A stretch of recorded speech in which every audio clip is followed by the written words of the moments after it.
प्राचीन भारत के इतिहास में कलिंग युद्ध एक ऐसी घटना के रूप में सामने आता है जिसने भारत के भविष्य को अमिट रूप से बदल दिया। 261 ईसा पूर्व में लड़ा गया यह युद्ध एक क्रूर और महत्वाकांक्षी मौर्य सम्राट अशोक और छोटे लेकिन दृढ़ राज्य कलिंग के बीच एक भयानक संघर्ष था। इस युद्ध ने न केवल भारी विनाश और रक्तपात किया, बल्कि इसने अशोक के हृदय में एक गहरा परिवर्तन भी लाया, जिससे उन्हें युद्ध के मार्ग को त्यागने और अहिंसा, नैतिकता और धार्मिक सहिष्णुता के आधार पर शासन की एक नई जीवन शैली को अपनाने के लिए प्रेरित किया। कलिंग, जो अब आधुनिक ओडिशा के तटीय क्षेत्र में स्थित है, एक समृद्ध और जीवंत राज्य था। रणनीतिक रूप से महत्वपूर्ण स्थान पर स्थित कलिंग ने एक संपन्न समुद्री व्यापार का आनंद लिया, जो इसे दक्षिण पूर्व एशिया और उससे आगे के क्षेत्रों से जोड़ता था। इसकी समृद्धि और समृद्धि इसकी समृद्ध सांस्कृतिक विरासत के साथ साथ इसके उग्र स्वभाव और स्वतंत्रता के लिए प्रसिद्ध थी।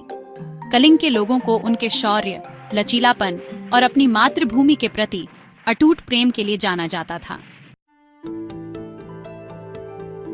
322 ईसा पूर्व में चंद्रगुप्त मौर्य द्वारा स्थापित मौर्य साम्राज्य प्राचीन भारत के सबसे बड़े और सबसे शक्तिशाली साम्राज्यों में से एक बन गया था।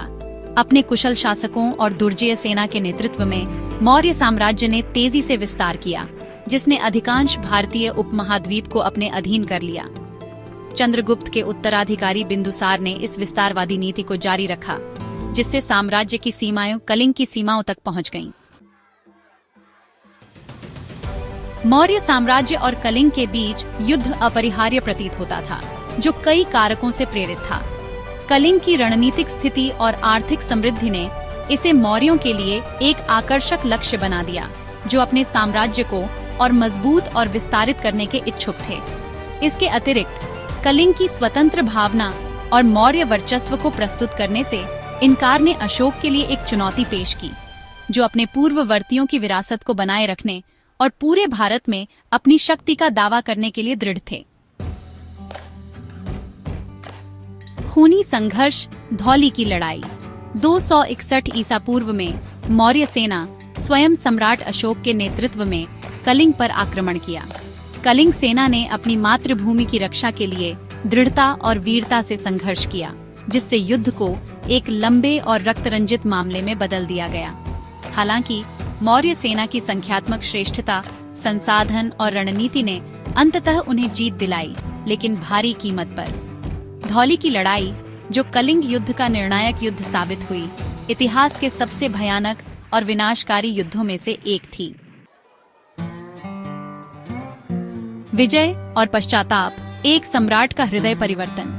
यद्यपि अशोक ने कलिंग को जीत लिया था, लेकिन युद्ध की विनाशकारी क्रूरता और मानवीय पीड़ा की भारी मात्रा को देखकर वह बहुत व्याकुल था। युद्ध के मैदान में बिखरी हुई लाशों, घायलों की पीड़ा भरी चीखों और असंख्य विधवाओं और अनाथों के दुख को देखकर अशोक गहरे पश्चाताप से भर गया। इस क्षण उन्होंने युद्ध और विजय के खोखलेपन का एहसास किया और अपने जीवन में एक गहन परिवर्तन का अनुभव किया।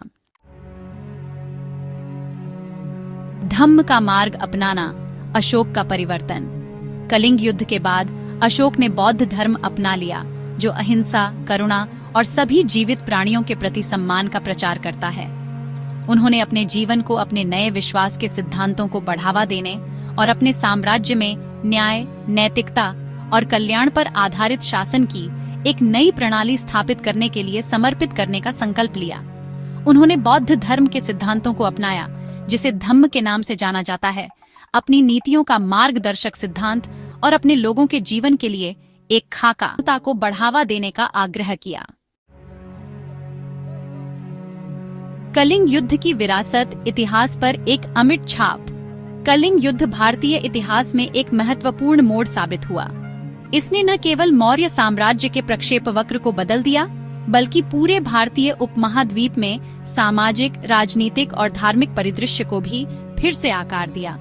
अहिंसा के प्रति अशोक की प्रतिबद्धता, उनके धम्म के प्रचार प्रसार और न्यायपूर्ण और नैतिक शासन पर उनके जोर का भारतीय समाज और संस्कृति पर स्थायी प्रभाव पड़ा, जिससे अहिंसा, करुणा और धार्मिक सद्भाव के मूल्यों को बढ़ावा मिला।